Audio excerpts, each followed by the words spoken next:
During our remaining time this evening, we have some food for thought. And the title of what we'll be talking about is Food for Thought on Thoughts for Words. The idea is before you say something, obviously you think something. So we know that we need to speak properly. We need to say the right things, but we're not going to say things that are right unless we're thinking something right before it even starts. That's why we sang the song at the beginning, if any little word of mine can make a sad life brighter. And so it's very important that we consider the source of those words. Jesus says, every idle word that men shall speak, they shall give account thereof in the day of judgment. For by thy words thou shalt be justified, and by thy words thou shalt be condemned. When we ourselves become educated and we seek to educate our children, we'd like for them to be able to speak properly. I remember when I was a child, if ever I used a slang word or some kind of thing not spoken properly, my father that was one thing I always got corrected on very, very promptly. My father was very strict on that. And the book Education, when we're seeking to educate ourselves, mentions that the chief requisite of language is that it be pure and kind and true.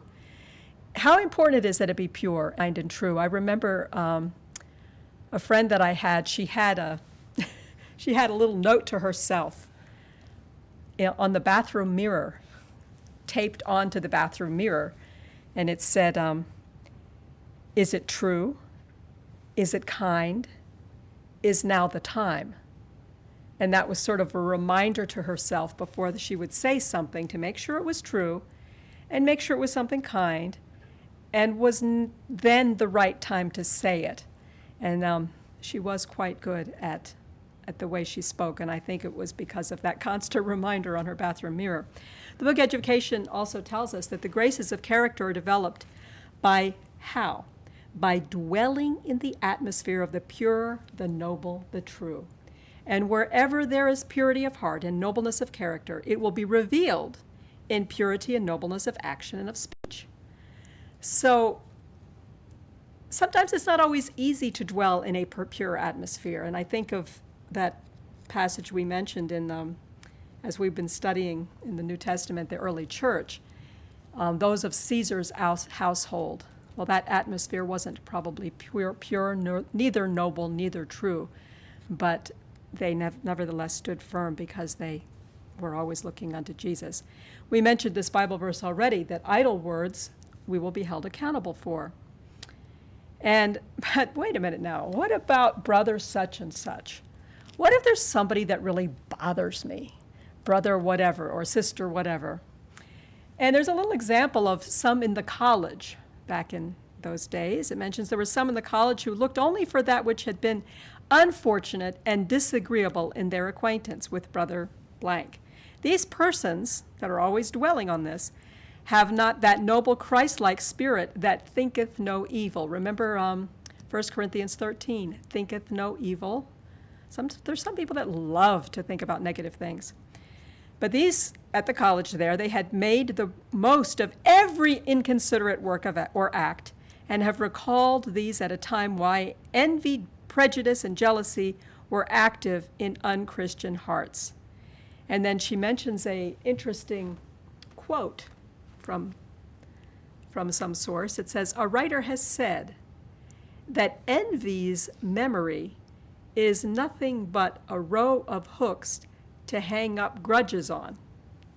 So if you picture all these hooks, and then you put a hat on one of them, envy tends to remember something that it wants to be bothered by. Well, is this the work of the Christian? No, it's not. We're to be ones that thinketh no evil. But there's some people, it mentions, there are many in the world who consider it an evidence of superiority to recount the things and persons that they just cannot bear, rather than the things and persons that they are attracted to. So, yeah, there are going to be frustrations in life. There are going to be disappointments. But when we let ourselves get to the point that we cannot bear it any longer, sometimes people think they're being superior by thinking that way. And they dwell on it, and dwell on it, and dwell on it. And we have to make sure that we don't fall into such traps as that, even with all the frustrations and disappointments in the world. Proverbs 25:28 says, "He that hath no rule over his own spirit is like a city that is broken down and without walls." If we can't control our own attitude, if we can't control our own temperament and our temper, it's like a city that's broken down and without walls. I remember years ago there was a home inspector that I was working with, and when I was doing some real estate years ago, I was doing more of that, and there was a home inspector that would come, and people trust the home inspector, you know, and so he had this van. I always remember he had a van. He's retired now, but he had a van, and on the back of it, it's just a plain van, but it said, "Pray." And so I said, wow, we should get this guy most of the time because this guy must be a Christian. But he'd come to the house, and he would say, "Well, it looks like that roof is going to fall down any minute." "Oh, just kidding." And I thought, that's not funny. These people are going to believe you. These people are going to believe you. They're trusting the guy's judgment. And then he made a joke. And I remember I wanted to tell him, since he was a Christian, Proverbs 26:18 and 19, "As a madman who casteth firebrands." Now, who's that? Like a crazy guy that's shooting arrows of fire all over the place, right? The arrows are going every direction because the guy's crazy, right? So, "As a madman who casteth firebrands, arrows, and death, so is the man that deceiveth his neighbor and saith, Am I not in sport?" In other words, to say something that's a lie, to say something crazy, and then say, "Just kidding." That's not right. That's not right. According to the book of Proverbs, it compares it to such a person as that. So we have to discipline ourselves because sometimes it's entertaining to do things like that. But basically we're told in 1 Peter 1:13, "Wherefore gird up the loins of your mind, be sober and hope to the end for the grace that is to be brought unto you at the revelation of Jesus Christ." You know, we know what girding up the loins are. That made it easier to run. They fixed their garment in such a way that it would be easier to run in time of need. And it says, gird up the loins of our minds. And we have to be sober and hope to the end for the grace, if we want this grace that is to be brought unto us at the revelation of Jesus Christ.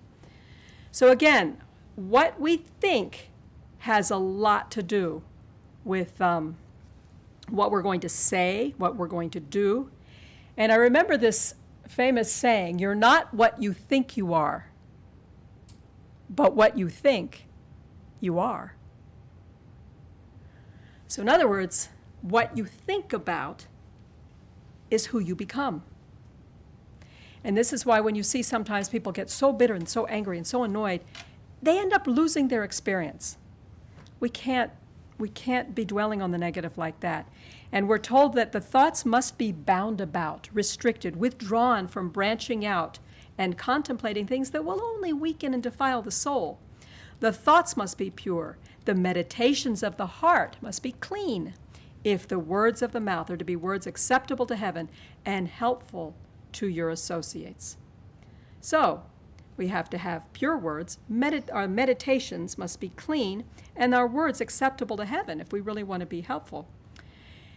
We should meditate upon what? Obviously, the scriptures. That's the best thing in the world. There's a lot of things that are okay to think about, but the very best thing is the Word of God, thinking soberly and candidly upon the things that pertain to our eternal salvation.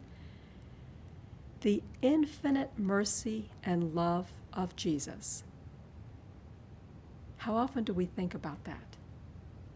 In a world that seems to be getting worse and worse, do we think about the infinite mercy and love of Jesus? The sacrifice made in our behalf. These things call for most serious and solemn reflection. We should dwell upon the character of our dear Redeemer and intercessor. So when we're tempted to think about all the bad things that are happening and all the annoying things that are happening, all the frustrating things that are happening, and all the things that are out of line, We have to remember that God is in control and his character is perfect. He's got the perfect balance of justice and mercy. He knows exactly how to handle every situation. He's got infinite wisdom and he's got infinite mercy and love and care for every soul for whom he's died. So we need to be thinking about that character, and then we will be strengthened. It says we should meditate upon the mission of him who came to save his people from their sins. By constantly contemplating heavenly themes, our faith and love will grow stronger. So here we are in prayer meeting. We came to prayer meeting tonight by faith. And I'm thinking about the next part of this thought here. Our prayers will be more and more acceptable to God because they will be more and more mixed with faith and love. They will be more intelligent and fervent. So if we want to have a more effective prayer life, we need to be constantly thinking about eternal things. That's not easy in this day and age. We need to gird up the loins of the mind because there's so many things that interrupt us, so many things that distract us, so many things that get in the way, so many things that demand. And it takes a concerted effort to be able to continually be contemplating things that will help our faith and love to grow stronger. And then our prayers will be more and more acceptable to God because they will be more and more mixed with faith and love. And will be intelligent and fervent. This is described in Scripture in Hebrews 12, 1 and 2. I think we're familiar with this verse. It says, let us lay aside every weight, all this stuff that's getting in the way. It's bogging us down. And the sin which doth so easily beset us, and let us run with patience the race that is set before us. Looking where? Looking unto Jesus, the author and finisher of our faith, who for the joy that was set before him endured the cross, despising the shame, and is set down at the right hand of the throne of God. So we cast off all that excess stuff that is spiritually bogging us down and distracting us, and we run. We gird up the loins of our mind and we run with patience the race that is set before us, looking unto Jesus. And because of that joy he had, it says, he shall see the travail of his soul and shall be satisfied. In other words, he will see the souls that are saved through his instrumentality. He endured the cross, despising the shame, and is set down at the throne of God. And the next part, I think, is important too. For consider. What does that mean to consider? Stop and think about it, he's saying. For consider him that endured such contradiction of sinners against himself, lest ye be wearied and faint in your minds. Ye have not yet resisted unto blood, striving against sin. What is that talking about, resisting unto blood? We know that in the Garden of Gethsemane, our Lord sweat great drops of blood. We haven't done that. But it says, consider him that endured such contradiction of sinners against himself. So if you think you've got it hard, just remember what he went through. That's what we all have to remember. Heaven's path is too narrow for rank and riches to ride in state. You know what it means to ride in state, when they would have all this pomp and all this glamour and everything. Heaven's path is too narrow for that. It's too narrow for the play of ambition. Human ambition doesn't fit on that path. It's too steep and rugged for carriages of ease to climb. I love this poetic type of language. It's carriages of ease. In other words, sort of a luxuriating life. It's too steep. It's too rugged for that to be able to, and you have one of these really, really, really fancy vehicles that can't go on the back roads that are all bumpy and stuff and rocky. And toil, patience, self-sacrifice, reproach, poverty, hard work, enduring the contradiction of sinners against himself was the portion of Christ. He didn't have an easy path. He endured that contradiction of sinners against him. This was his portion. And was it only for him? It must be the portion of man if he ever enters the paradise of God. So that's our portion also. Now this is an interesting thought, the next part here. If your present faith is yielded so easily, if you give up and you make compromises so easily, it is because you never sent down that tap root in clinging faith. Have you ever tried to pull up roots like this in the garden? This one looks relatively narrow. But have you ever tried to get those real big ones? I remember Sister Sadako. She used to get there with a pick. A very small person, but she was so strong. And she would take that pick and go, boom! And she'd get this. You have to sometimes to get these really deep-rooted things, and it's got a tap root like that. But you know what? If we haven't sent a tap root down in clinging faith, our faith will yield too easily. Be like those kind of plants that just go and they get washed away very easily. We need a faith that sends the root down deep. So that kind of faith that gives up too easily costs people too little. If it does not sustain you in trial and comfort you in affliction, it is because your faith has not been made strong by effort and pure by sacrifice. So the thought continues, those who are willing to suffer for Christ will experience more joy in suffering than in the fact that Christ has suffered for them. Isn't that an interesting thought? That really struck me. Those who are willing to suffer for Christ will experience more joy in suffering than in the fact that Christ has suffered for them, thus showing that he loved them. Those who win heaven will put forth their noblest efforts and will labor with all long suffering that they may reap the fruit of toil. There is a hand. Remember this famous painting. There's a famous painting basically of God creating Adam. That's what this classic painting was a painting of. Because remember, it says God formed Adam out of the dust. He didn't just speak. He actually formed him out of the dust and breathed into his nostrils the breath of life, and Adam became a living soul.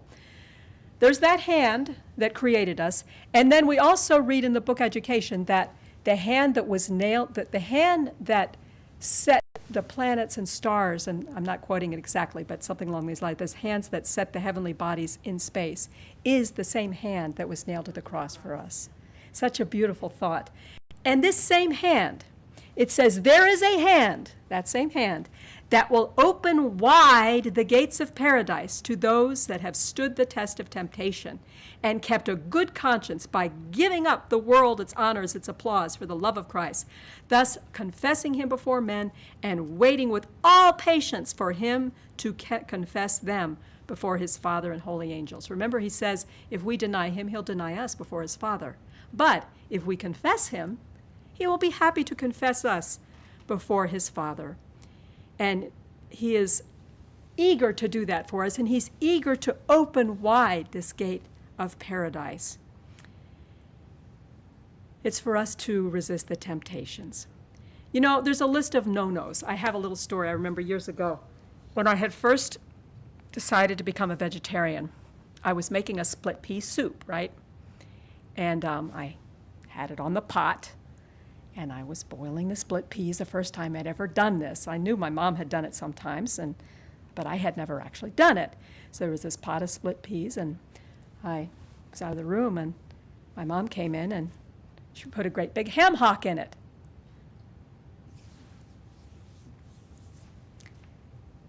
And I said, "What's this?" She said, "It's a ham hock. You want it to have some flavor, don't you?" And I said, "Well, I've become a vegetarian." "What? You've become a what?" "Okay, so I've poisoned you, huh?" "Okay, just give me a list of low no-nos so that when I go to the grocery store, I'll know all the no-nos." And then I thought, I know what I'll do. I'll give you a list of yes-yeses. if you want to get me anything, if you happen to go to the grocery store, I eat fruits. I eat all kinds of fruits. And I eat all kinds of vegetables. And I eat all kinds of nuts and things like this. And all those things are just yeses. They're so good. And so when people will sometimes ask us, what am I allowed to eat? Well, it's not about the no-nos. It's about the yeses. It's all the good things. And what am I going to do in the Sabbath? There's, sometimes the Sabbath is not so long and boring. The Sabbath is actually, sometimes it feels like it's too short because all the great things that you can do on Sabbath, a lot of times there's not time to do it. You can visit people, you can study, you can go out and enjoy nature, and then you meet together with other believers. If you were to do all those things every Sabbath, it would get pretty crowded. You wouldn't be able to fit it in every week. And what am I allowed to think about? That's another question. But I have to finish the story about my mom. It was so funny. I got home late one night, and she had already gone to bed. And I went to my bed, and I pulled back the blankets, and on my pillow was a coconut. And a little note says, I hope this is a big enough nut for you. Love, Mom. So God works in amazing ways. God works in amazing ways. And before she died, she even made comments like, I went to the doctor and he tells me I'm supposed to eat like you. And before she died, actually, she didn't even want to eat other stuff. She was eating mostly fruit, and she was having a very healthy diet because she didn't want to eat the other stuff anymore. So God has amazing ways of working, and he works in each one of our lives in different ways.